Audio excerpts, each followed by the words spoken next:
The language of Shakespeare I now know and realize more deeply than I did when I was a kid is fabulous and endlessly fascinating. But the spectacle, the excitement of the spectacle, I can still see in my mind's eye a burly young man in a soldier's outfit coming onto the stage with a big chest on his shoulder and starting to recite the chorus from the beginning of Henry V. Lo and behold, one of the first courses I was assigned to teach when I began my Wellesley career was an introductory course in Shakespeare.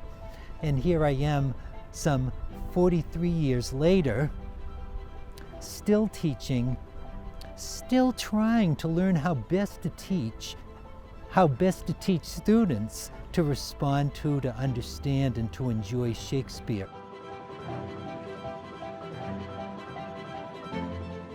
We're always trying to remember and to keep alive in the classroom the fact that Shakespeare, he was an actor himself, as well as a playwright. And then Macbeth enters, and when he enters, he's so shaken and traumatized by the act that he's performed. He can barely speak.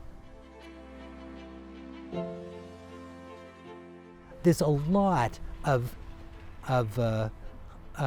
powerful thinking about politics past and politics present, in Shakespeare's political and historical plays in particular.